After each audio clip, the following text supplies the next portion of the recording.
दोस्तों शुरू हो गया है नागालैंड का सबसे बड़ा और सबसे कलरफुल फेस्टिवल हॉर्नबिल फेस्टिवल।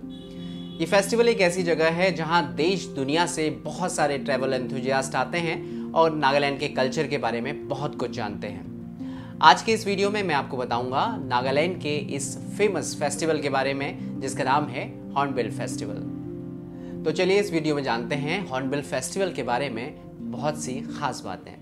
तो सबसे पहले जानते हैं आखिर हॉर्नबिल फेस्टिवल है क्या। ये फेस्टिवल नागालैंड की 16 अलग अलग जनजातियों के कल्चर, फेस्टिवल और म्यूजिक को एक प्लेटफॉर्म पे लाने की कोशिश है। नागालैंड में इस फेस्टिवल की कितनी इंपॉर्टेंस है ये आप इस बात से समझ सकते हैं कि इसे फेस्टिवल ऑफ फेस्टिवल्स कहा जाता है।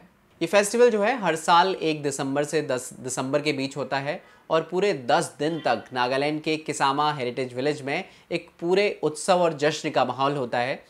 इस बीच में आपको यहाँ पे नागालैंड का ट्रेडिशनल डांस देखने को मिलेगा, वहाँ के हैंडीक्राफ्ट के बारे में आपको बहुत कुछ देखने को मिलेगा, वहाँ का ट्रेडिशनल म्यूज़िक आप देख सकते हैं। और अगर आप खाने के शौकीन हैं तो नॉर्थ ईस्ट की अलग अलग डिशेस के बहुत सारे स्टॉल्स भी वहाँ पे आपको मिलते हैं जहाँ पे जाके आप अलग अलग तरह की डिशेस ट्राई कर सकते हैं। तो अब सवाल ये है कि हॉर्नबिल फेस्टिवल के वेन्यू तक हम पहुँचते कैसे हैं।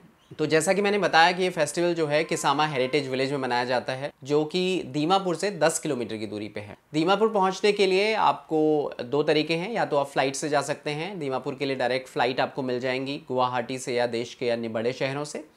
दूसरा तरीका है कि आप ट्रेन से जा सकते हैं, गुवाहाटी से आपको दीमापुर के लिए ट्रेन मिल जाती है और फिर वहाँ से आप कैब करके किसामा हेरिटेज फेस्टिवल में आ सकते हैं।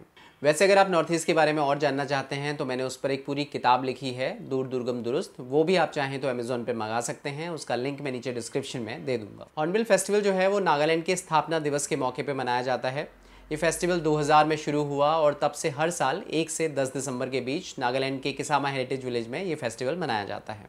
इस फेस्टिवल का नाम सुन के आपको ज़रूर लगा होगा कि ये हॉर्नबिल फेस्टिवल नाम आखिर आया कहाँ से।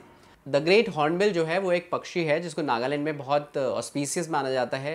नागालैंड की जितनी भी लोक कथाएं हैं उनमें आपको इस पक्षी के बारे में बहुत कुछ जानने को मिलता है। नॉर्थ ईस्ट में ट्रेडिशनली हॉर्नबिल को बहुत पवित्र मानने के पीछे कहानी ये भी है कि जब हॉर्नबिल पक्षी जो है वो प्रेग्नेंट होती है, फीमेल हॉर्नबिल, वो एक पेड़ में अपना कोटर बना के, अपना घोंसला बना के रहती है और वहाँ 6 महीने बंद रहती है। लेकिन जो मेल पक्षी होता है वो उसके लिए इन 6 महीनों में खाना लाता है और एक छोटे से छेद के ज़रिए उसको खाना देता है और 6 महीने पूरी उसकी सुरक्षा करता है। तो हॉर्नबिल को इस तरह से मर्दानगी का प्रतीक भी माना जाता है। इसलिए जो नागालैंड का पूरा फोक है उसमें इस पक्षी को बहुत इंपॉर्टेंट माना गया है। आप जब भी नागालैंड का ट्रेडिशनल पहनावा देखोगे तो आपको एक पंख जो है वो उनके सर पे ज़रूर मिलेगा। वो पंख इसी हॉर्नबिल पक्षी का पंख है। नागालैंड के लोग मानते हैं कि अगर हॉर्नबिल पक्षी का ये पंख आपके पास होगा तो आपकी ज़िंदगी जो है वो खुशहाल और समृद्ध रहेगी। हॉर्नबिल फेस्टिवल में हर साल एक गेस्ट कंट्री रहता है, तो इस बार जापान गेस्ट कंट्री है। जापान को ऑफिशियली हॉर्नबिल फेस्टिवल का पार्टनर कंट्री बनाया गया है, तो आपको वहाँ पे जापानीज़ कल्चर के बारे में भी इस बार आपको बहुत कुछ जानने को मिलेगा। अगर आप हॉर्नबिल फेस्टिवल में जा रहे हैं तो बहुत सारे दूसरे पकवानों के साथ साथ एक चीज़ जो मैं ज़रूर रिकमेंड करूँगा वो है राइस बियर। राइस बियर जो है वो एक ट्रेडिशनल बियर है नागालैंड की, वो आपको वहाँ जाके ज़रूर ट्राई करनी चाहिए। अगर आपका ट्रैकिंग में इंटरेस्ट है और आप हॉर्नबिल फेस्टिवल जाने का मन बना चुके हैं तो आपको जूको वैली का ट्रैक ज़रूर करना चाहिए। जूको वैली का ट्रैक जो है वो किसामा से लगभग आपको 4-5 घंटे लगेंगे उस ट्रैक को करने में, लेकिन जब आप वहाँ पहुँचते हैं तो क्या शानदार जगह है। अगर आप उस जगह की झलक देखना चाहें तो मैंने उस पर एक पहले वीडियो बनाया है, वो आप देख सकते हैं, उसका लिंक मैं डिस्क्रिप्शन में डाल दूंगा। कम समय में नॉर्थ ईस्ट के बारे में बहुत कुछ जानना है तो आपको हॉर्नबिल फेस्टिवल ज़रूर जाना चाहिए। नागालैंड का फोक, वहाँ का म्यूज़िक, वहाँ का कल्चर, सब कुछ इन 10 दिनों में आपको बहुत अच्छी तरह से जानने को मिलेगा। अगर आपको इस फेस्टिवल में जाने का मेरा पर्सनल एक्सपीरियंस जानना हो तो मेरी किताब दूर दुर्गम दुरुस्त आप ज़रूर पढ़ें, उसका लिंक नीचे कमेंट बॉक्स में मैं डाल दूंगा। अमेज़ॉन पे किताब अवेलेबल है।